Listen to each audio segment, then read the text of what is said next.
जी, जनपद रायबरेली में मेरी पत्नी की भी पोस्टिंग है, वो भी पुलिस विभाग में जॉब करती हैं। तो उनको डिलीवरी हुआ, तो डिलीवरी के लिए 50,000 का बिल मैंने लगाया था। एक बाबूजी, उन्होंने कहा कि 50,000 तो नहीं, लेकिन मैं 45,000 दिलवा दूंगा। तो मैंने जैसे पुलिस का आदमी जो कुछ भी कृपा स्वरूप पा जाए सर, वो उसको भगवान की कृपा और अपने अधिकारियों की कृपा ही समझता है।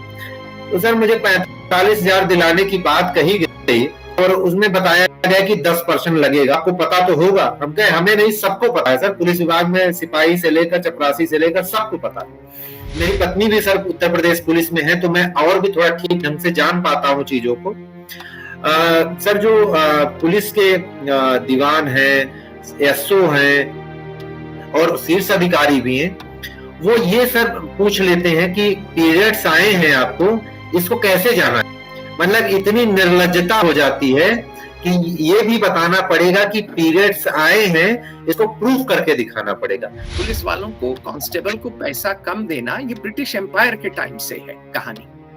और ये कहानी क्यों है?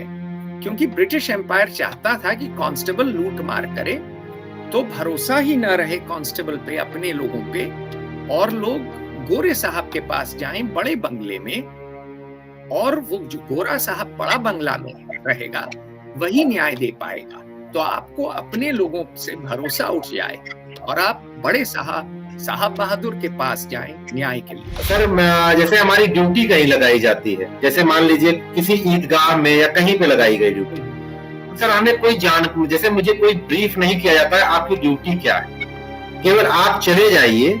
और मुझे जो लगता है उनका ज्यादा इंटेंशन ये रहता है सर कि एक जिम्मेदार आदमी पहुंच गया है, अगर कोई गलती हो जाएगी तो इसको सस्पेंड कर दिया जाएगा, और अगर कुछ बढ़िया हो जाएगा तो कप्तान साहब जाके माला पहन लेंगे। ऐसे सर मैं कुछ वीडियो भी डाल सकता हूँ, आपको भेज सकता हूँ सर, कि ऐसे बाबू हैं जो सिपाही जो है, मान लीजिए किसी मामले में उसको फंसा दिया गया या दंडित कर दिया गया, तो दंड कटवाने के लिए 20 से 25,000 की मांग होती है कि बड़े साहब ने कहा है कि 25,000 दीजिए, नहीं तो जो है फिर आपको दंडित कर दिया जाएगा। ये बात मैं उन अधिकारियों की कर रहा हूँ जो मतलब बड़े अधिकारी हैं, मतलब आईपीएस रैंक के, उनकी ऐसी सोच कि 20-25,000 रुपया जो है ले लिया जाएगा सिपाही से उसका दंड काटने के लिए। और रवांडा में पुलिस वाले का शौच उत्तर प्रदेश के पुलिस वाले के शौच से बेहतर है। मुझे बड़ा शर्म लगा। नमस्कार, फेयर ऑब्जर्वर हिंदी में आपका स्वागत है। मैं अतुल सिंह, फेयर ऑब्जर्वर का मुख्य संपादक बोल रहा हूँ। एक जमाने में मैं इंडियन पुलिस सर्विस में था, मैं आईपीएस ऑफिसर रहा, भारतीय पुलिस सेना में था, और आज मैं बात कर रहा हूँ एक नामी गिरामी पुलिस कांस्टेबल से, सुनील कुमार शुक्ला। सुनील कुमार शुक्ला, स्वागत। जय हिंद सर। जय हिंद। तो सुनील, भारत में आजकल बेरोजगारी बहुत है। पुलिस की नौकरी के लिए हजारों लोग आस लगाए बैठते हैं, और तुम उसी नौकरी से सस्पेंड हो गए। तुमने एक वीडियो बनाया, वायरल हो गए, पॉडकास्ट चले गए इत्यादि। अब ये बताओ, ये आवाज तुमने क्यों उठाई? आवाज किसके खिलाफ उठाई और उद्देश्य क्या है ये सब करने का? जी सर, मैंने जो ये आवाज उठाई है वो एक दिन से अचानक से मैंने कोई आवाज नहीं उठाई है। ये क्रमिक रूप से पीड़ा है पुलिस परिवार की। और मैं पहले अंबेडकर नगर रहा, तो वहां पे तमाम प्रकार की याद मेरे साथ हुई। जैसे कि एक बहुत बेसिक सा चीज होता है छुट्टी लेना, तो ऐसा लगता है अधिकारियों के जाना जैसे लगता है खितौनी लिखवा ली जा रहे हैं। तो छुट्टी हो गया, उसके बाद वहां के एक सांसद हैं, माननीय सांसद श्री रितेश पांडे जी, उनके गनर में रहा 3 साल। तो सर वहां पे मुझे टीएडीए मिलता था, उसमें सर 10% जो है मुझे सीधा बाबूजी को देना पड़ता था घूस के तौर पर। तो ये भी सर एक पीड़ा थी कि जो मुझे मिलना चाहिए उसका 10%। किस बाबूजी को मैं देना सर पड़ता था? मैं सर नाम मैं सर नाम भी ले बाबू सकता मतलब हूँ, कि कौन सा बाबू? वो पुलिस का लेकिन मुझे बाबू लगता था? है कि वो पुलिस का बाबू था कि वो सिविल का जी जी बाबू जी जी था? जी नहीं सर, पुलिस का बाबू था, जो सब इंस्पेक्टर रैंक का होता है वो था। और सर नाम लेना इसलिए प्रासंगिक मैं नहीं समझता हूँ क्योंकि नाम नहीं, नहीं, समझ गया। लेने भी सुधार जी। तो सर मैं टीएडीए में 10% घूस देना पड़ता था। और सर मेरे साथ ही हुआ, ऐसा नहीं है कि मैंने अपने ऊपर हुए जितनी घटनाएं हुई इसलिए मैं आहत हुआ। ये दूसरों के साथ भी जब कभी घटना होती तो मुझे बहुत तकलीफ होती थी।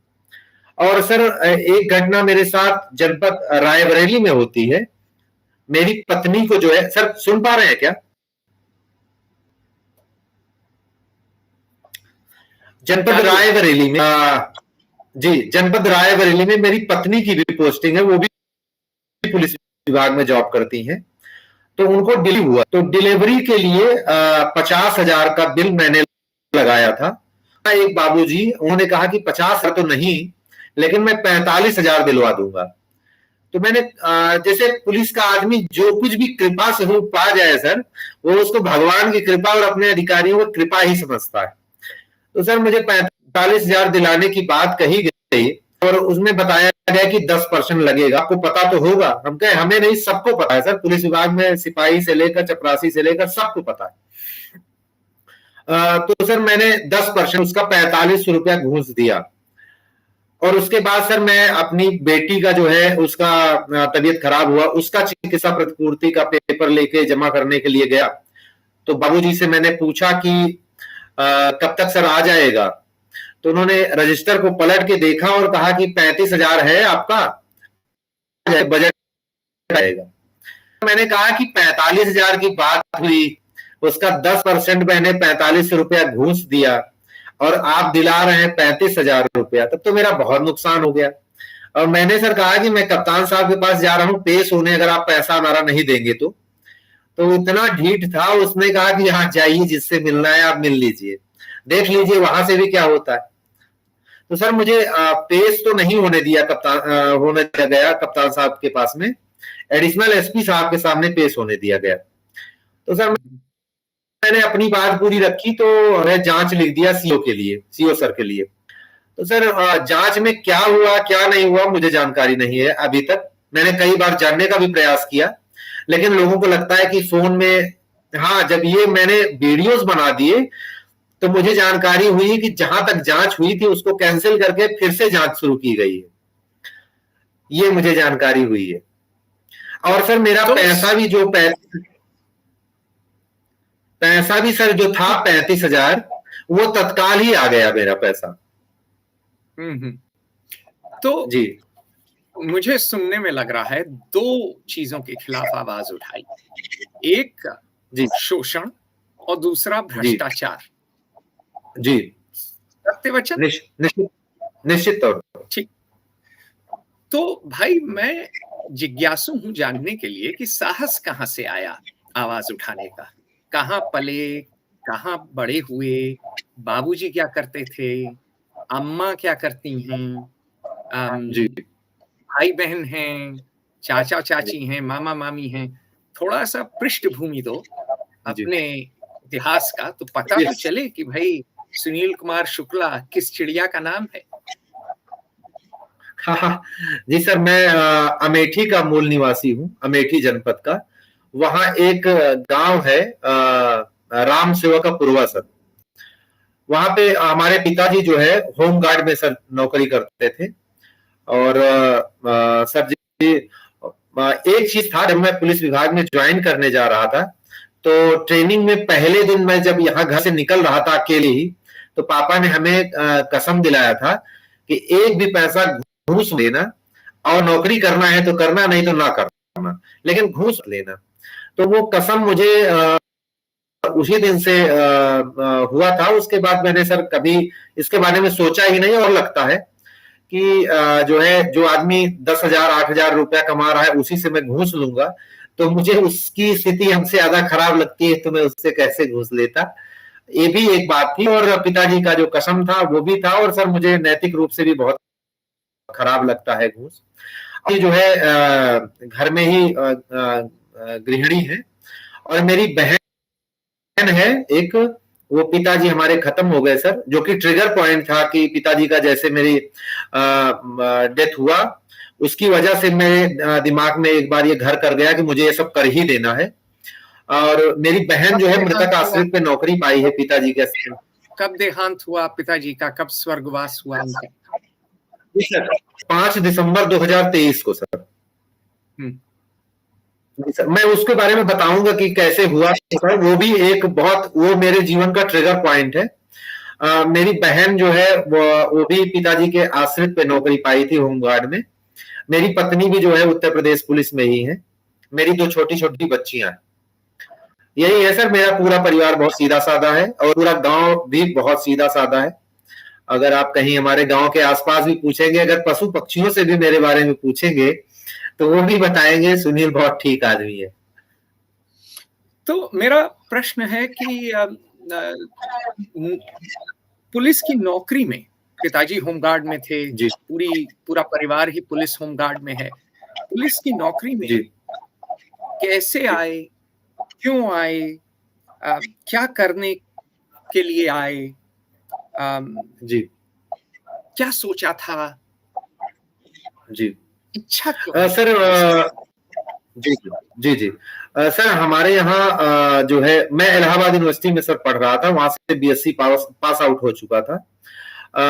जो है हमारे गांव में सर, मेरा घर एक कच्चा मकान था, तो जब बारिश का मौसम सर होता था तो डर लगता था कि जो है बारिश ना हो, नहीं तो सारा पानी घर के अंदर ही आएगा। तो उस समय ऐसा लगता था कोई सी भी नौकरी मिल जाए। तो मैं एक बार आर्मी के लिए भी ट्राई किया था, लेकिन सर वहां नहीं हो पाया। तो फिर मेरा नंबर ठीक ठाक था इसमें, पुलिस में, तो सर इसमें हो गया।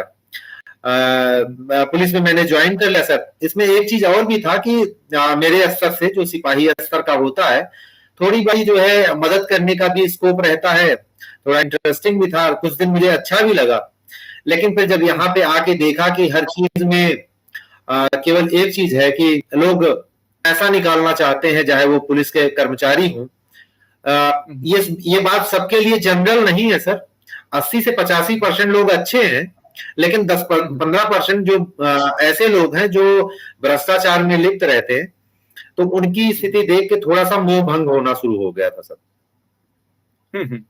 तो मोह भंग होने की बात कही तुमने, तो मुझे समझाओ भैया कि मोह भंग कब होना शुरू हुआ, कैसे होना शुरू हुआ, पुलिस की नौकरी का अनुभव क्या था? बिल्कुल सर, पहली घटना मेरे साथ जो घटती है, एक इंस्पेक्टर साहब थे, उनके साथ में सर उनके हमराह में मैं जा रहा था। उसमें मेरी 2 बहनें भी थे, उत्तर प्रदेश पुलिस की, बैठी थी पीछे ही। तो इंस्पेक्टर साहब जो है सर गाड़ी में आगे किसी से बात कर रहे थे और बहुत भद्दी भद्दी गालियां दे रहे थे। तो सर मैं उस टाइम ट्रेनिंग पे ही था, तो मुझे सर ट्रेनिंग क्या मतलब वही अंडर ट्रेनिंग के बाद का ही समय था। तो मुझे सर जो है ऐसा मतलब बहुत असहजता लगी कि बहनें हैं बैठी, और वो मुझे सर दूसरी अपनी बहन सी जैसे लगती है, तो मुझे बहुत खराब लगा। मैं थोड़ी देर तो चुप रहा कि चूंकि एक सिपाही और इंस्पेक्टर से जो है बात करने में थोड़ा एजिटेशन होता है, लेकिन मुझे सर बहुत ज्यादा बर्दाश्त हुआ नहीं।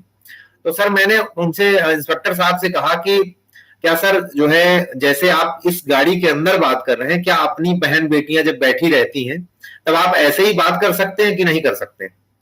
हालांकि वो इंस्पेक्टर साहब अच्छे व्यक्ति थे, उन्होंने पीछे हम मुड़े और उन्होंने हाथ जोड़ा हमसे, आज मेरा आंखें खोल दिए। तो मुझे लगता है कि सर अगर कोई गलती किया, अगर उसको मैंने टोक दिया और उसको सुधार हुआ, तो मुझे लग सकती है किसी से। लेकिन ये घटना जो है कई बार मैंने देख करते हुए, तो मुझे सर खराब लगता था कि महिलाएं खड़ी हैं, एकदम भद्दी भद्दी गालियां देना, पुलिस की महिलाएं खड़ी हैं, उनके सामने कोई भी बात कर देना, ये सर मुझे बड़ी पीड़ा होती थी। मैं सबसे लड़ तो नहीं सकता था, लेकिन मैं जो है मुझे अंतरात्मा से बहुत झकझोर देता था सर। ये भी सर एक बात इसमें बहुत मेन था। और सर मैं एक बार एक घटना मैंने सुना था, चूंकि बहुत वायरल भी हुआ था वो, और मेरी पत्नी भी सर उत्तर प्रदेश पुलिस में है, तो मैं और भी थोड़ा ठीक ढंग से जान पाता हूँ चीजों को। सर जो पुलिस के दीवान है, एसओ है और शीर्ष अधिकारी भी हैं, वो ये सर पूछ लेते हैं कि पीरियड्स आए हैं आपको, इसको कैसे जाना है। मतलब इतनी निर्लज्जता हो जाती है कि ये भी बताना पड़ेगा कि पीरियड्स आए हैं, इसको प्रूफ करके दिखाना पड़ेगा। मैं पूछना चाहता हूं सर, क्या कोई अपनी बहन या अपनी बेटी से भी इस चीज का प्रूफ मांग सकता है क्या? और भारतीय संस्कृति में सर हमारी बहन बेटियां इस तरह से कहने में सहज नहीं होती हैं। इसलिए सर ये भी मेरी एक पीड़ा थी, और ये पीड़ा कुछ ज्यादा ही बड़ी पीड़ा थी। तो जी दुर्व्यवहार और जी भाषा का दुरुपयोग बहुत सताया। जी सर बिल्कुल। और यहाँ से जो है मुंह भंग होना शुरू हुआ। मैं प्रश्न करूंगा, ड्यूटी कैसी, कांस्टेबल की ड्यूटी कैसी थी? कांस्टेबल जब थे तो लोगों का व्यवहार कैसा था? सब इंस्पेक्टर कैसे पेश आता था? दीवान कैसे पेश आता था? Inspector, additional SP, SP, UP PPS भी है, यूपी के मैं समझ रहा हूँ अफसर हैं, और फिर उसके ऊपर आईपीएस अफसर हैं। उनका व्यवहार कैसा था? जी सर। जी सर मैं देखा कि कुछ लोगों का सर व्यवहार अच्छा भी था, जैसे जो हमारे एसओ रहे, उनका कुछ लोगों का व्यवहार अच्छा भी था। और सर व्यवहार तब बिगड़ जाता था जब आप छुट्टी लेने चले जाइए। तो वैसे वो आपसे बहुत अच्छे से प्यार से बात करते, लेकिन जब आप छुट्टी लेने के लिए जाते तो ऐसे लगता था कि जैसे खितौनी लिखाने जा रहे हैं। तो ये भी एक सर बड़ा तकलीफदायक होता था। एक बार तो सर मेरी माता जी का तबीयत थोड़ा सा गड़बड़ था, तब भी मैं गया तो ऐसे लग रहा था कि जैसे गया था सर। तो एसओ साहब कहे कि वर्दी नहीं पहन के आए। हम कहे सर मेरी माता जी की तबीयत खराब है, वर्दी पहले पहनना ज्यादा जरूरी है कि वहां पे जल्दी से घर जाना ज्यादा जरूरी है, माता जी की जैसी तबीयत खराब है तो। लेकिन लोगों को ऐसे लगता है कि संवेदना से ज्यादा डिसिप्लिन का फर्जी आडंबर ज्यादा जरूरी, मानवतापूर्ण व्यवहार कम, उनको जो है डिसिप्लिन नहीं, वो डिसिप्लिन के साथ शोषण बहुत ज्यादा अच्छा लगता है। तो ये सर एक तकलीफ का था। ये सब ये ड्यूटी का एक था। और ज्यादातर सर मेरी ड्यूटी थानों की नहीं रही है सर, ज्यादातर मैं पुलिस लाइन में ड्यूटी किया हूँ। और मुझे लगता है कि 10 साल की नौकरी में 7.5 साल जो है पुलिस लाइन में ही रहा हूँ। तो यहाँ दैनिक ड्यूटी यही स्कोर ड्यूटी रहती थी, और जो है मैं गनर ड्यूटी किया हूँ सर, और गार्ड ड्यूटी किया हूँ। तो स्कोर ड्यूटी का मैं सर बता सकता हूँ कि क्या दिक्कत होती थी उसमें। ठीक है, बताने के पहले मैं ये दर्शकों को बताना चाहूंगा कि ग्लोबल बेंचमार्क है कि करीब 222 पुलिस वाले हों लाख लोगों के लिए। ठीक जी। उत्तर प्रदेश में सैंक्शन है 183 और असली रेशियो है 134। ठीक है, और ये सरकार की ही प्रेस रिलीज के अनुसार है। ये data bureau of police research and development और मिनिस्ट्री ऑफ होम अफेयर्स से आया है। तो जो पुलिस पब्लिक रेशियो है, मतलब पुलिस वालों का जो आंकड़ा है, वो बहुत कम है हमारे देश में। कांस्टेबलों की बहुत कमी है। आज से कई साल पहले, मैं एक और बात दर्शकों को बताना चाहूंगा, 2014 की बात है, जब मोदी सरकार इलेक्ट हुई थी, तब किरण बेदी और मैं और कुछ और लोगों ने मेमो भेजा था। और ये मेमो हमने भेजा था मोदी सरकार को। और किरण बेदी का नाम तो सुना ही होगा लोगों ने, पहली महिला आईपीएस थी। और हमने कहा था कि वही बीपीआरडी की स्टडी कोट की थी कि 2012 में 1.6%, 1.6% पुलिस बजट का ट्रेनिंग पे खर्च होता है इंडिया के कांस्टेबल्स पे। और अगर हमारा कांस्टेबल सुपरमैन भी हो तो भी वो काम नहीं कर पाएगा, क्योंकि आप उसी कांस्टेबल रामलाल से जनरल डायरी भी लिखवाते हैं, इन्वेस्टिगेशन भी कराते हैं, धरने भी तोड़वाते हैं, सिक्योरिटी भी वही देगा, और डिस्ट्रिक्ट एडमिनिस्ट्रेशन जो चाहे वो भी करना पड़ता है। अब पता नहीं है कि नहीं, उस जमाने में लॉन काटना और सब्जी लाना भी काम था कांस्टेबल का, और थानों के पास स्टेशनरी नहीं थी रिपोर्ट लिखने के लिए, पेट्रोल नहीं था मोटरसाइकिल के लिए या गाड़ी के लिए, और पुलिस स्टेशन बिल्कुल की बिल्डिंगें चरमरा के टूट रही थी, टॉयलेट नहीं थे। तो बहुत से पुलिस वाले फिर जो है लोकल पॉपुलेशन से पैसा लेते थे, और ये पुलिस वालों को, कांस्टेबल को पैसा कम देना, ये ब्रिटिश एम्पायर के टाइम से है कहानी। और ये कहानी क्यों है? क्योंकि ब्रिटिश एम्पायर चाहता था कि कांस्टेबल लूट मार करे तो भरोसा ही ना रहे कांस्टेबल पे, अपने लोगों पे, और लोग गोरे साहब के पास जाएं बड़े बंगले में, और वो जो गोरा साहब बड़ा बंगला में रहेगा वही न्याय दे पाएगा। तो आपको अपने लोगों से भरोसा उठ जाए और आप बड़े साहब बहादुर के पास जाएं न्याय के लिए। तो ये अतीत है और ये वर्तमान है और ये अतीत है। तो ऐसा अनुभव हुआ कि कांस्टेबल की एक ड्यूटी बहुत ज्यादा थी, और दूसरा नंबर, आंकड़े, संख्या से एक चीज में सर और आपका ध्यान आकृष्ट करना चाहूंगा सर, आपके माध्यम से अपने उत्तर प्रदेश और भारत की जनता का भी ध्यान आकृष्ट करना चाहूंगा सर। जैसे हमारी ड्यूटी कहीं लगाई जाती है, जैसे मान लीजिए किसी ईदगाह में या कहीं पे लगाई गई ड्यूटी, सर हमें जैसे मुझे कोई ब्रीफ नहीं किया जाता है आपकी ड्यूटी क्या है, केवल आप चले जाइए। और मुझे जो लगता है उनका ज्यादा इंटेंशन ये रहता है सर कि एक जिम्मेदार आदमी पहुंच गया है, अगर कोई गलती हो जाएगी तो इसको सस्पेंड कर दिया जाएगा, और अगर कुछ बढ़िया हो जाएगा तो कप्तान साहब जाके माला पहन लेंगे।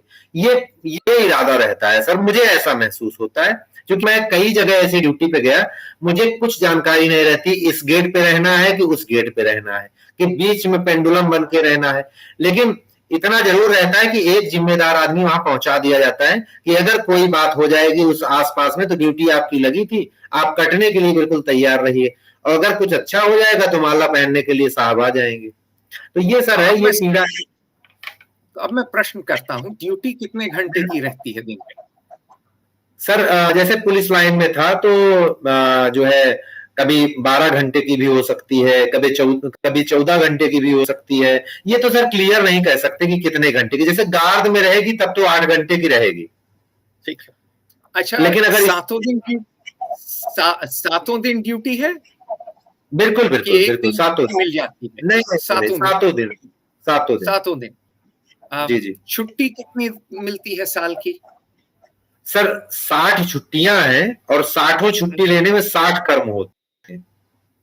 तो सुधार क्या होने चाहिए, बताओ सर। सुधार सबसे पहले, जी मैंने सुधार के तौर पे सबसे पहले यही सर कहा था कि जैसे हमारे यहाँ मानव संपदा पोर्टल है, तो ऑलरेडी ऐप है, तो उसमें सर जैसे हमारी जो भी सुविधाओं से रिलेटेड है, चाहे वो टीएडीए मिलना हो, चाहे चिकित्सा पूर्ति, चाहे मेरी छुट्टी, चाहे सिंगल विंडो के माध्यम से हमारी सारी व्यवस्थाओं का एप्लीकेशन के माध्यम से सुधार हो, वो सब सर ऑनलाइन होना चाहिए।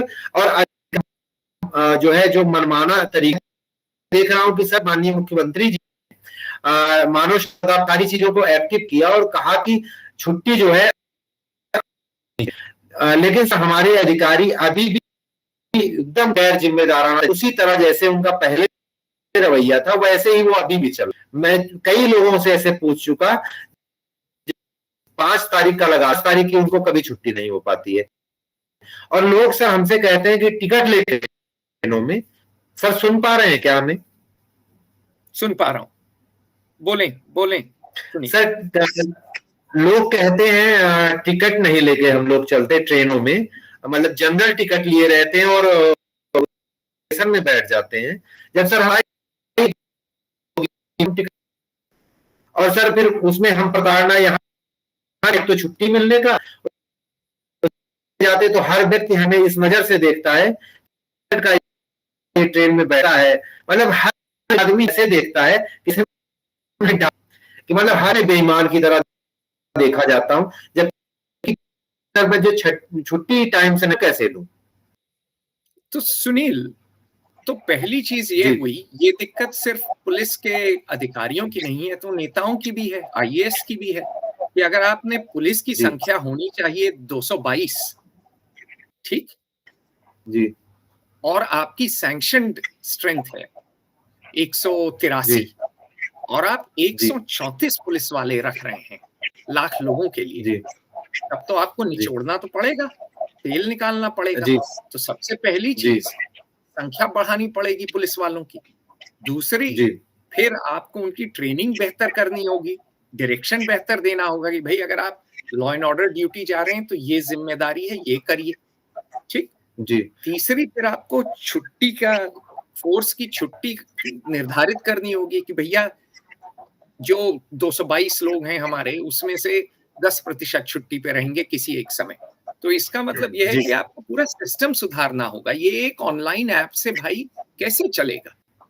क्योंकि बिल्कुल उसी सर, रिफॉर्म की जरूरत है कांस्टेबल्स, सर। बिल्कुल। तो जी मैं ये पूछना चाहता हूँ, टीएडीए में चोरी है, जी छुट्टी मिलना मुश्किल है, चिकित्सा में भी परसेंट देना पड़ता है, ठीक है। बिल्कुल तो मेरा प्रश्न ये है कि फिर पुलिस वाला नौकरी कैसे कर पाता है? सर, मुझे तो ये डर नौकरी लगता करना है। है। जी, मुझे तो सर ये डर लगता है, जैसे हमारे यहाँ सिक्योरिटी गार्ड जो प्राइवेट सेक्टर में काम करते हैं सर, उनकी सैलरी जैसे मान लीजिए बैंक जो है 28,000 सैलरी निर्धारित करती है, 28,000 देती है, लेकिन उनको सर मिलते मिलते 28,000 उनके अकाउंट में डाला जाता है, उसके बाद 12,000 छोड़ के बाकी सारा पैसा कैश में निकाल के ले लिया जाता है। तो मुझे तो सर डर लगता है कि हमारे अधिकारी कहीं थोड़ा और जो बढ़ रहा है उनका दायरा, थोड़ा और बढ़ता गया तो हमसे हमारा पैसा कहेंगे कि 20,000 ले लो, बाकी सारे पैसे दे दो। ऐसे सर मैं कुछ वीडियो भी डाल सकता हूँ, आपको भेज सकता हूँ सर, कि ऐसे बाबू हैं जो सिपाही जो है, मान लीजिए किसी मामले में उसको फंसा दिया गया या दंडित कर दिया गया, तो दंड कटवाने के लिए 20 से 25,000 की मांग होती है कि बड़े साहब ने कहा है कि 25,000 दीजिए, नहीं तो जो है फिर आपको दंडित कर दिया जाएगा। ये बात मैं उन अधिकारियों की कर रहा हूं जो मतलब बड़े अधिकारी हैं, मतलब आईपीएस रैंक के, उनकी ऐसी सोच कि 20-25,000 रुपया जो है ले लिया जाएगा सिपाही से उसका दंड काटने के लिए। और सर ये मेरे पास रिकॉर्ड में है। भाई सुनील, ये तो बहुत बड़ा आरोप लगा रहे हो। तुम कह रहे हो कि आईपीएस अफसर, इंडियन पुलिस जी सर। सर्विस का जी सर। अफसर अब अपने ही जी सिपाहियों को लूटने पे आ गया है। ये तो मुगलिया काल है, वो भी मुगलिया अंत का मुगलिया काल है कि लूट सके तो लूट, अंत काल आएगा मौका जाएगा छूट।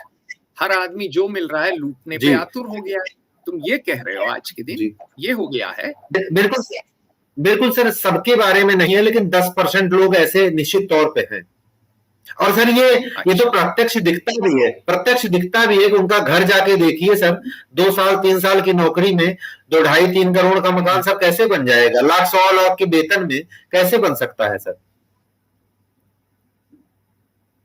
अच्छा, ये बताना कि कांस्टेबल पुलिस की नौकरी में, क्योंकि हम जी कॉलोनी रहे हैं, जी अंग्रेजों में तो इतनी हायरार्की नहीं है, उनका तो चीफ भी चीफ कांस्टेबल कहलाता है, लेकिन पुलिस जी की नौकरी में जी भेदभाव बहुत है।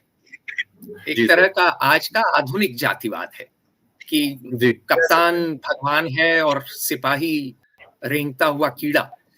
तो एकदम सर, एग्जैक्ट यही वर्ड भी कहा जाता है, कीड़े हैं। जी तो इसके इसके खिलाफ, लेकिन समाज तो बदल रहा है। भाई इलाहाबाद जी विश्वविद्यालय से तुम हो, जब मैं नौकरी में घुसा था मैं लखनऊ विश्वविद्यालय से था, तुमने बीएससी जी की, मैंने बीए किया। तो जी ऐसा तो है नहीं कि शिक्षा में बहुत फर्क था। हाँ ठीक है, मैंने परीक्षा एक बार की, लेकिन जी एक बहुत अहम बात यह है कि समाज में, खासकर शहरों में, अब वो भेदभाव थोड़ा कम हो रहा है।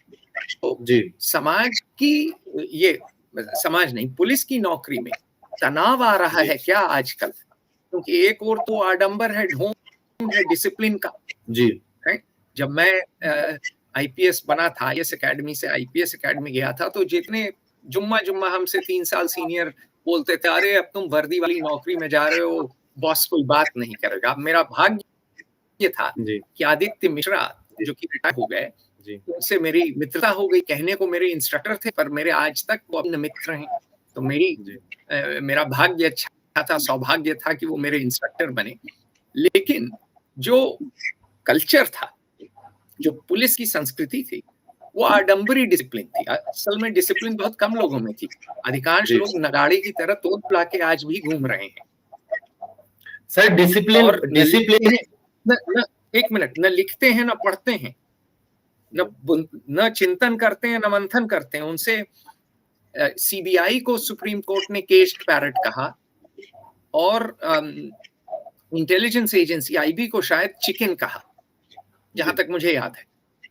तो यथार्थ तो ये है कि आप ड्राफ्टिंग नहीं कर पाते, आप इन्वेस्टिगेशन नहीं कर पाते, आप कानून नहीं जानते हैं, आप फिजिकली फिट नहीं है, इंटेलेक्चुअली एबल नहीं है। लेकिन आडंबर ऐसा है कि वो जो है यथार्थ से नहीं जुड़ता है। तो आज क्या कांस्टेबल बागी हो गया है, आज क्या सब इंस्पेक्टर नाराज घूम रहा है, या सबने जो है ये मान लिया कि ये तो होनी है, नौकरी की कमी है, जो मिल गया उससे संतोष कर लें? क्या यथार्थ है?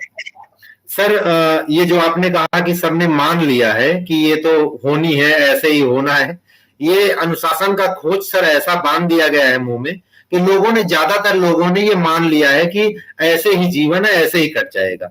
लेकिन सर जब से मैंने 20 दिन से शुरू किया है, लोगों की एक आस जगी है कि कुछ ना कुछ लगता है कि हो जाएगा। एक सुखबुगाहट सी लोगों को लग रही है कि एक अदना सा सिपाही इतना अगर उछल के सारी चीजों को ठीक ढंग से लोगों को समझा रहा है, वो पूरे भारत के लोग जो है, महान जनता भारत की खड़ी होके जो है इसके लिए। सर मेरे पास बहुत सारे लोगों के फोन आते हैं और सबकी अपनी एक पीड़ा है।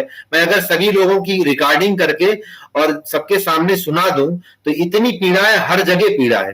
तो सर जो है एक आस लोगों को जगी है कि कुछ अच्छा हो सकता है, और मुझे लगता है, मुझे भी अंदर से लगता है कि कुछ ना कुछ बेहतर होगा सर। और सर एक चीज मैं और सर जोड़ दूं कि हमारे जानकारी में कई सारे सब इंस्पेक्टर हैं, आज भी सर कम से कम 10 ने फोन किया होगा, और वो सर कहते हैं कि भैया मैं ईमानदार होना चाहता हूं। वो सर प्रेमानंद जी हैं, आप जानते हो शायद प्रेमानंद जी को जी। तो सर प्रेमानंद जी को सब सुनते हैं और सर सब घूसखोरी या ईमानदारी से रहना चाहते हैं। कोई लीकर वगैरह भी पीता होगा तो वो छोड़ना चाहता है उसको। तो सर जो है तो कई सारे सब इंस्पेक्टर हमको बताए कि भैया मैं कुछ नहीं करना चाहता हूं, लेकिन मजबूरी ये है, अगर थाने में आप रह रहे हो तो सब इंस्पेक्टर का 15 से 20 हजार का खर्चा है। अगर मान लीजिए जैसे सर कहीं दबिश देने जाना है दिल्ली या बंबई या कहीं पे, तो उसको सर अपने खर्चे से जाना पड़ता है या घूस का पैसा लेना पड़ता है। अगर सर जो एमटी की गाड़ियां हैं, नियमता मिलनी चाहिए या व्यवस्था मिलनी चाहिए। एमटी की गाड़ियां तो नहीं मिलती है, लेकिन खड़े खड़े एमटी की गाड़ियां तेल पी जाती हैं। तो सर ये पीड़ा है, उन लोगों की बहुत बड़ी पीड़ा है। लोग ईमानदार होना चाहते हैं सब इंस्पेक्टर रैंक के।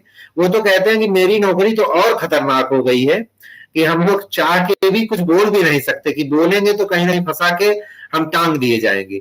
आप तो बोल भी पा रहे हो, क्योंकि आपका कहीं फंसने का कुछ है ही नहीं है। जबरदस्ती भले फंसाए जाओ, लेकिन कहीं आपके पास कुछ भी नहीं है, ऐसी चीज। अच्छा, हमारे साथ एक और प्लस पॉइंट है कि मेरे घर में मैं अकेला मेल सदस्य हूं और कोई मेरे घर में मेल सदस्य ही नहीं है। नहीं तो लोग और भी कहीं मुझे फंसाने का प्रयास कर सकते थे, लेकिन मेरी बहन है, वो भी होमगार्ड में है, मेरी 60 वर्षीय माता जी हैं, मेरी पत्नी भी पुलिस में है और मैं भी पुलिस में ही हूं। तो ये एक स्कोप लोगों के पास घट जाता है कि मुझे, और मैं अभी तक मेरे खिलाफ कोई भी एक भी रत्ती भर कहीं थाने पे कोई कभी बैठाया भी नहीं गया, कभी कोई मुकदमा नहीं रहा। तो लोगों को थोड़ा सा ये है कि इसको कैसे दबाया जाए। तो ये चीज है सर, पीड़ा है लोगों की बहुत ज्यादा। तो जहां तक मैं सुन रहा हूं, जब मैं नौकरी करता था तो पुलिस वालों के लिए शौच की व्यवस्था नहीं थी। कप्तान के घर में भले ही हो, और आईएएस तो भगवान है हमारा इस देश का, वो तो आलीशान बंगले में रहता है, वो तो अंग्रेजों के जमाने का कलेक्टर है। तो उसका काम ही है लगान वसूलना, तो वो तो ऐश करता है जो हमारी एलीट है। लेकिन मुझे याद है सबसे ज्यादा शोषण उस समय भी टीएडीए में कमीशन देना पड़ता था, उस समय भी बहुत बुरा हाल था। मैं उतरता था चारबाग में, तो बहुत समय में बस पुलिस वालों के जो है टॉयलेट देखता था, क्योंकि मैं हमेशा कहता हूँ, मैंने काफी भ्रमण किया है, जापान से लेकर स्वीडन से लेकर गरीब देश कीनिया, रवांडा तक, और रवांडा में पुलिस वाले का शौच उत्तर प्रदेश के पुलिस वाले के शौच से बेहतर है। मुझे बड़ा शर्म लगा जब मैं गया। मैं टॉयलेट हमेशा देखता हूँ, क्योंकि मैं कहता हूँ कि भाई अगर किसी संस्था को आपको नापना है, आप जाके देखिए कि भैया शौच उनका साफ है कि नहीं।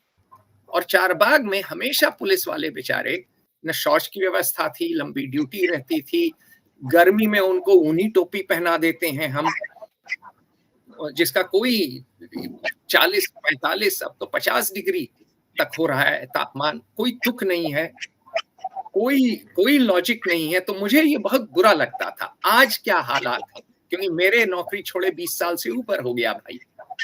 प्रकाश डालें सर। बिल्कुल बिल्कुल सर। वॉशरूम की सर ऐसी स्थिति है कि ऑलरेडी वो सफेद लगता है और एक टाइम आता है जब ब्लैक हो जाता है, वो सफेदी उसमें दिखती नहीं है कि व्हाइट सीट थी कि वो ब्लैक सीट हो गई है। इतना खराब स्थिति। और सर जब हम पुलिस लाइन सर, वहां पे चारपाइयां सिपाहियों की इतनी करीब, इतनी सख्ती एक दूसरे के ऊपर चढ़ती जा रही है कि एक का नाक बजता है, दूसरा रात आता है, और टाइम से उसको ड्यूटी भी ब्रश करने के लिए हूं तो बगल जो नहा होता है उससे मैं नहा लेता हूं आधा, और जब मैं साबुन लगा देता हूं तो दूसरा जो है मुझे नहला देता है। इतनी बुरी स्थिति है। और सर आपने कहा कि तो जूता जो हम लोगों का है वो मैं कई बार सर महसूस किया, लोगों से मैंने चर्चा भी किया सर, जूते की स्थिति ऐसी है कि हमारे पुलिस विभाग में 70 से 80% लोगों को बैक पेन की समस्या है, और जूते की वजह से वो डॉक्टर साहब के पास जाइए तो कहते हैं कि जो है आप जूता चेंज करिए।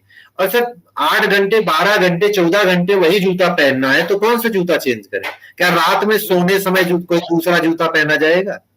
तो वही जूता पहनना है, तो उस वजह से जो है तबीयत भी जो है लोगों को बैक पेन की समस्या रहती है।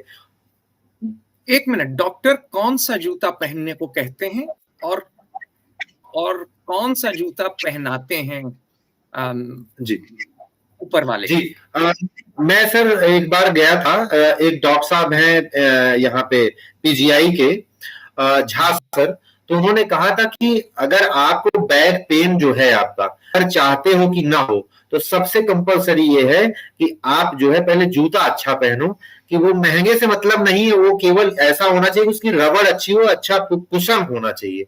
लेकिन सर हमारा जो बूट है उसमें कुशन नाम का तो कुछ चीज होता नहीं है, बस केवल वो ठोकर मारते हुए चलता है, तो जिस कारण जो है सभी को मैं सर देखता हूं बैक पेन की समस्या है, सब पट्टा बांध के रात में शाम को चलते हैं सर। अच्छा, ये सर तो बड़ी प्रॉब्लम। अच्छा, तो रहने की व्यवस्था ठीक नहीं है जी, चिकित्सा में भी दिक्कत है, टीएडीए में दिक्कत है, लीव नहीं मिलती है, तो मनोबल कैसा है पुलिस फोर्स का आज के दिन? मनोबल तो सर इतना टूटा हुआ है, आप सोचिए सर कि जब हमारी शुरुआत ही ऐसी होगी कि हम टॉयलेट जाएंगे तो इतना गंदा टॉयलेट, रात में सो रहे हैं तो इतनी गंदे ढंग से सोने की व्यवस्था, ब्रश करने गए तब ऐसी व्यवस्था, नहाते समय, जब सर दिन की शुरुआत इतने खराब ढंग से होती है तो सर पूरा दिन भी वैसे ही हमारा लोगों के साथ बिहेव भी रहता है, कि आपकी शुरुआत जब इतने गंदे ढंग से होती है तो फिर कैसे हम उम्मीद कर सकते हैं कि हम उनके साथ में अच्छा व्यवहार करेंगे। और सर हमारी बैरिकें ऐसी हैं कि अगर बारिश होती है तो निश्चित तौर पे वो चूती ही चूती है, और सर चूती है तो नीचे आपने अगर शूज रख के सो गए हैं तो जब आप अगर ज्यादा बारिश हो गई तो शूज आपके तैरते हुए रात में मिल जाते हैं। ये मैंने कई बार सर वीडियो के माध्यम से बताया भी, लेकिन अभी सर उसमें कहीं सुधार हुआ नहीं। लोगों के मेरा सर स्वयं का जो मकान जनपद रायबरेली में है पुलिस लाइन में, सर उसमें ऐसी स्थिति है कि आप बम लगता है किसी जगह मेरा पूरा परिवार साफ हो जाएगा। और इतने संवेदनहीन हैं लोग कि हमारे अधिकारी ये पुलिस का घर है, ये पुलिस पुलिस विभाग ने घर दिया है। जी जी जी जी। और वो ऐसा घर है सर, घर के बारे में बताएं, कितना बड़ा है, उसमें चौका कितना बड़ा है, टॉयलेट कितना, बाथरूम कितना बड़ा है, रहने की कितनी जगह है, कितने लोग रहते हैं, बताएं जरा। जी जी। एक छोटा कमरा कह सकते हो, उसके डाइनिंग एरिया से कोई मतलब नहीं, एक कमरा, उसके जैसे अंदर जाएंगे तो एक छोटा सा किचन है और एक वॉशरूम है और एक टॉयलेट है, बस इतना है। एक कमरा, एक किचन, एक वॉशरूम और एक टॉयलेट, इतना है। और इसमें सर उम्मीद करते हैं कि मैं पूरे परिवार के साथ रहूं। मुझे लगता है कि सर पूरे परिवार के साथ नहीं रहा जा सकता है। इसलिए मैं हमेशा कहता हूं कि अगर आपके माँ बाप अगर साथ में रहेंगे तो पत्नी को हटाना पड़ेगा, अगर पत्नी साथ में रहती है तो माँ बाप को हटाना पड़ेगा। इसलिए मैं व्यंग्य स्वरूप कहता हूं कि जो है पुलिस लाइन के अंदर एक वृद्धाश्रम की व्यवस्था कराई जानी चाहिए, कि जिससे मैं अपनी माता की सेवा तो नहीं कर सकता, लेकिन मैं कम से कम महीने में एक बार उनको देख लूंगा कि हाँ ठीक है, कैसी है। ये सर पीड़ा है, ये बहुत गहरी बात है सर, लेकिन ये मेरी और पूरे पुलिस परिवार की पीड़ा कि वो अपने माँ बाप की चाह के भी सेवा नहीं कर सकते सर। और हम लोगों को सर एचआरए इतना कम मिलता है कि लखनऊ जैसे जनपद 20 रुपया एचआरए मिलता है। मुझे लगता है कि मैं अगर टार्च लेकर 1 साल तक ढूंढूंगा तो 24 रुपए में मुझे कोई के लिए कोई भी एक कमरा नहीं देगा। ये एचआरए का फुल फॉर्म क्या है, पूरा एचआरए का अर्थ क्या है भाई? हाउसिंग रेंट अलाउंस, है ना? जी जी जी जी। ये लोगों को समझाएं।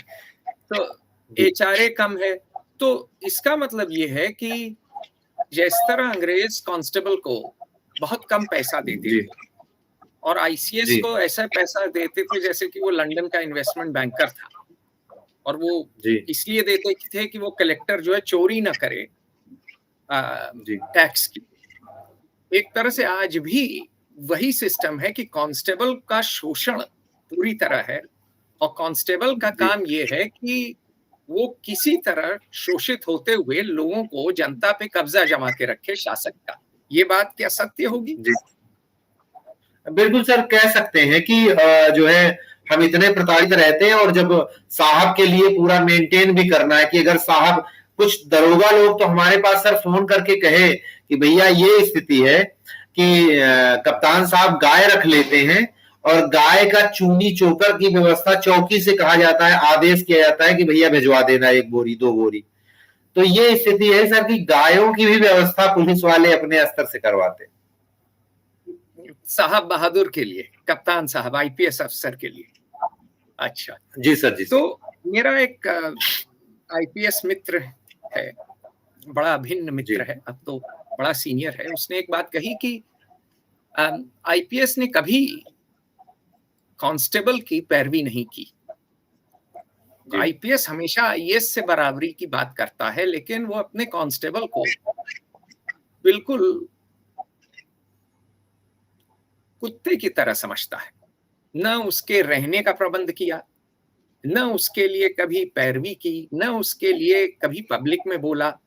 और ये बात मैं इसलिए कह रहा हूं, मैंने बहुत से रिटायर्ड डीजीओ से बात की कि वो इस मुद्दे पे बात कर, तुम्हारे मुद्दे पे, तुम सस्पेंड हो गए हो। मैंने कहा अब तो आप रिटायर हो गए हैं साहब, आप बात करिए। सबने ना कर दिया। कोई रिटायर्ड आईपीएस अफसर सामने नहीं आया।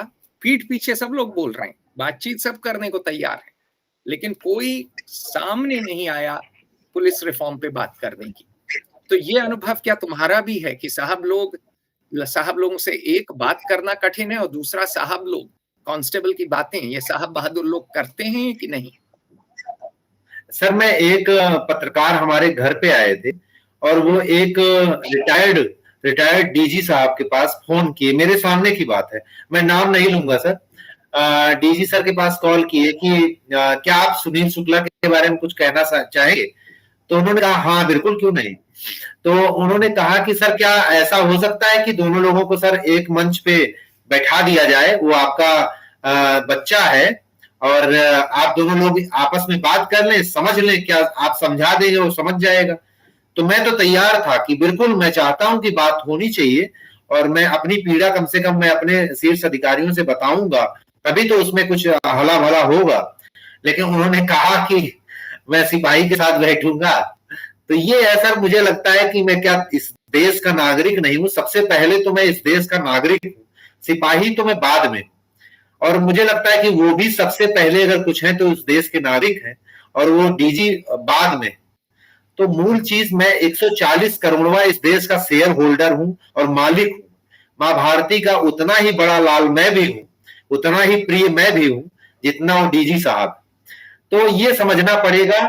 और वो हमारे, अगर अनुशासन की बात, वो लोग कहते हैं कि मैं छवि धूमिल कर रहा हूं पुलिस विभाग की, तो कोई भी सामान्य से सामान्य बुद्धि का व्यक्ति हो तो उससे पूछा जाए कि जो भ्रष्टाचार का विरोध कर रहा है वो छवि धूमिल कर रहा है, कि जो भ्रष्टाचार कर रहा है वो छवि धूमिल कर रहा है।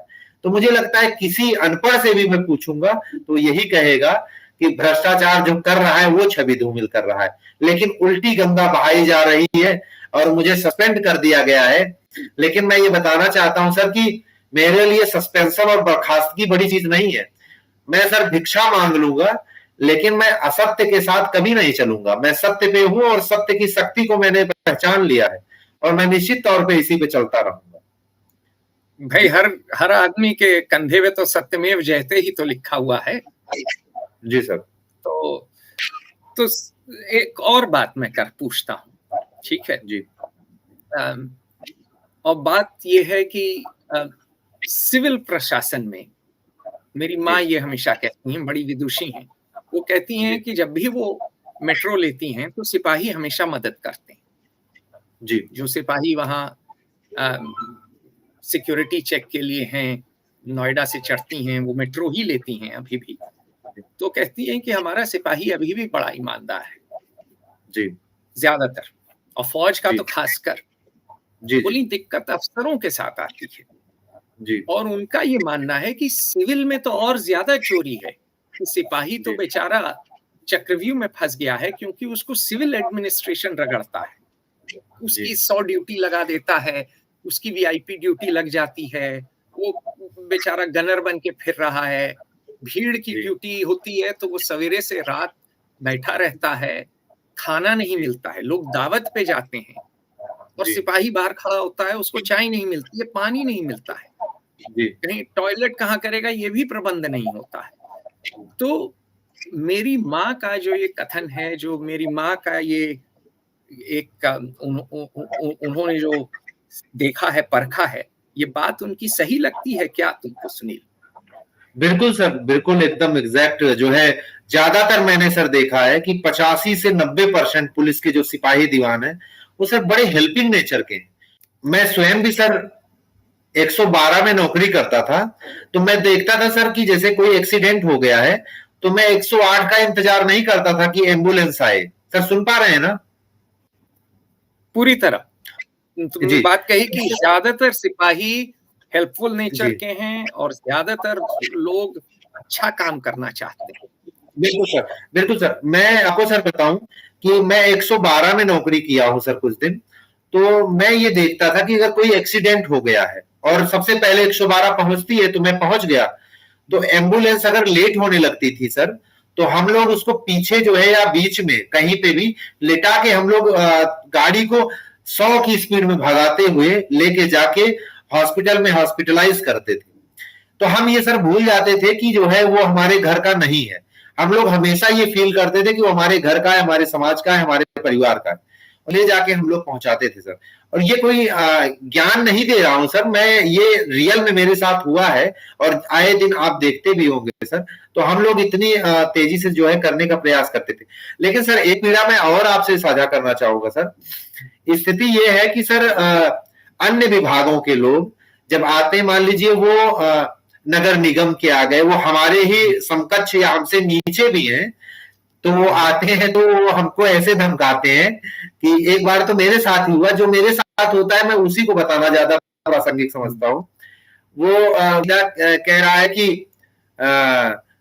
यार जो है ऐसे ऐसे मत बैठा करो, नहीं तो फिर साहब से बताना पड़ेगा। मतलब वो हम मतलब ऐसे हम लोग तो लगता है कि जो सिविल में कोई भी वर्दी ना पहना हो, सिविलियन हो, अगर थोड़ा वो सफेद शर्ट पहना है, थोड़ा कॉलर टाइट लग रहा है, तो हमें सब अधिकारी ही लगते हैं सर। इतना दबा दिया गया है कि अगर मैं लेखपाल भी देखता हूं तो लेखपाल मान लीजिए हमारे समकक्ष ही है, लेकिन मुझे ऐसा फील होता है कि ये मेरा साहब ही है। तो सबको मैं साहब ही सर, पुलिस के लोग सबको साहब मानने लगे। देखिए सर, साहब मानना कोई गलत बात नहीं है, लेकिन वो हमें थोड़ा सा वैसे ढंग से देखते हैं। हर जगह जैसे लगता है कि जो है चुंगली कर देंगे मेरी। हर इतना डर गया है सर सिपाही दीवान कि सर वो किसी को कोई सफेद शर्ट पहना आ गया तो कहो पैर भी छू ले जाके एक बार, और सलूट तो किसी को भी मार देता है। उससे ये मतलब नहीं है। ये सर प्राथमिकता सर यही है। सलूट अच्छा, अगर कोई नहीं, पूरी बात करें। जी, अगर किसी भी व्यक्ति को हम देख लें, अगर थोड़ा ठीक ठाक चेहरे से भी दिखा कि अधिकारी जैसी फीलिंग आई, फेस वॉश वगैरह लगा के आया है, तो निश्चित तौर पे उसको उसको सैल्यूट मार देने में कोई गलत नहीं है। भाई एक सवाल और है कि भर्ती में सुनते हैं बड़ी धांधली हो गई है, काफी घूस देनी पड़ती है, चीजें काफी अब डामाडोल हैं, और दूसरा सुनने में आया है ट्रेनिंग का भी बहुत बुरा हाल है। इन दोनों पे जरा टिप्पणी करना सुनिए। जी सर, मेरी जो भर्ती हुई थी तो मेरे साथ सर मैंने एक भी चाय नहीं पिलाई है किसी को, तो मैं सर गलत तरीके से ये नहीं कह सकता हूं कि उसमें धांधली हुई, क्योंकि मैंने एक चाय भी नहीं पिलाया है, एकदम ऑनेस्टली मैं बता रहा हूँ। हाँ, ट्रेनिंग पे सर मैंने देखा कि हमसे जो कम पढ़ने लिखने में तेज थे वो एयरफोर्स और नेवी में हुए, तो इतनी अच्छी फ्लुएंट इंग्लिश बोलते हैं कि मैं नर्वस हो जाता हूँ। मुझे आता ही नहीं है तो क्या नर्वस होना। और मैं उनसे पढ़ने में भी ज्यादा था, ठीक था। और मैं देखता हूं कि अगर कोई आदमी बिल्कुल कॉलर टाई करके आए और 4 अंग्रेजी के शब्द बोले तो मैं नर्वस हो जाऊंगा, या हमारा यशो भी नर्वस हो जाएगा, क्योंकि ट्रेनिंग की परवरिश ऐसी है कि केवल उनको एक धा के अलावा कुछ सिखाया नहीं गया है, बस केवल बाकी सब प्रोपोगेंडा ही हुआ है। कि मैं एक बार ट्रेनिंग सेंटर में भी एक डीआई आए थे, शुक्ला सर थे, उन्होंने पूछा कि बेटा कोई ऐसा है कि जो सुझाव देना चाहे तो बताए कि क्या सुझाव है कि ट्रेनिंग और बेहतर हो सकती है। तो मैं खड़ा होके, मुझे पहले से मैं थोड़ा बहुत ज्यादा मैं डरता नहीं था सर, तो मैं खड़ा हो गया और बोल दिया कि सर जो है ये चीज है कि हमारे साथ के लोग जो एयरफोर्स नेवी में है वो सर इंग्लिश बोलते हैं अच्छी सी, और हम लोग सर ट्रेनिंग किए तो हम लोगों को सर अभी मैं प्रॉपर अगर कोई आ जाए अगर इंग्लिश के 4 शब्द बोले तो हम लोग नर्वस होने के अलावा मेरे पास कोई ऑप्शन नहीं। तो फिर सर ने बताया और उसके बाद हमारी अगले दिन ट्रेनिंग थोड़ा ज्यादा अच्छे से कराई गई कि ये ज्यादा बोलता है, तो जो सबका 2 चक्कर लगा तो मुझे 7-8 चक्कर मराया गया। तो ये है कि मतलब एकदम ट्रेडिशनल घिसा पिटा तरीका वही चलता है सर। खैर वो आईपीएस एकेडमी में भी यही हाल था, पैर पटकवाते रहते थे ड्रिल में और कोई काम की चीज नहीं सिखाते थे। तो वही समय जो मैं पैर पटकता था ड्रिल में, उस समय मैं और फिट होने में या और किताबें पढ़ने में लगा सकता था। तो खैर बीमारी ऊपर से नीचे तक है पुलिस विभाग में। भाई आखिरी प्रश्न मेरा, काफी हमने चर्चा की, कई चीजों पे बात की, कोई पीड़ा रह गई है जो कहना चाहोगे जनता से? बिल्कुल सर, एक जो है हमारी सबसे ज्यादा पीड़ा जो है महिलाओं की है, हमारी बहन बेटियों की। मैं सर उस पर ध्यान आकृष्ट करना चाहता हूं सर आपका, कि हमारी जो बहन बेटियां हैं जिनको बच्चे हो जाते हैं सर, जैसे मैं अपना ही केस सबसे पहले बताता हूं सर, कि मेरी पत्नी भी पुलिस विभाग में नौकरी करती है।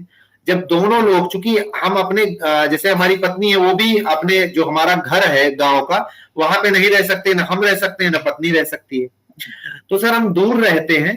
तो अगर दोनों लोग सर ड्यूटी पे चले जाते हैं तो हमारे बच्चों को कौन देखे। तो सर ये इससे ऐसा महसूस होता है कि सर मेरे बच्चों के लिए कम से कम एक अनाथ आश्रम बना दिया जाए। अगर मेरी पत्नी को अगर हमारे गृह जनपद में पोस्टिंग सर मिल जाएगी, जैसा कि पश्चिम बंगाल में हुआ है अभी हाल ही में, अगर मेरी जो बहनियां हैं पुलिस विभाग में, उनको गृह जनपद में पोस्टिंग दे दिया जाएगा तो उनके बच्चे भी सर पल जाएंगे, क्योंकि वो भारत के भविष्य हैं। और हमारी जो माता पिता हैं, सास ससुर उनके हमारी पत्नी के हैं, उनकी भी सेवा हो जाएगी और उनके बच्चों को भी हमारी माता जी देख लेंगी। तो एक बहुत व्यवस्थित व्यवस्था हो सकती है और पूरा परिवार व्यवस्थित हो सकता है सर। और हम लोग भी दूर रह के ड्यूटी करेंगे तो कभी पीड़ा नहीं होगी। ये सर आखिरी था और ये मुझे कहना आपसे ज्यादा प्रासंगिक लग रहा। भाई मेरे, बड़ा अच्छा लगा बातचीत करके, और बातचीत करेंगे। बहुत बहुत धन्यवाद, समय निकाला तुमने, आए बातचीत करने। और मैं जो है सारी शुभकामनाएं देता हूं और मैं आशा करूंगा कि बहुत से सुधार जो तुम चाहते हो वो शीघ्रातिशीघ्र हो, लोग बात सुने, जनता बात सुने, क्योंकि जनता जनार्दन है और आज प्रजातंत्र है।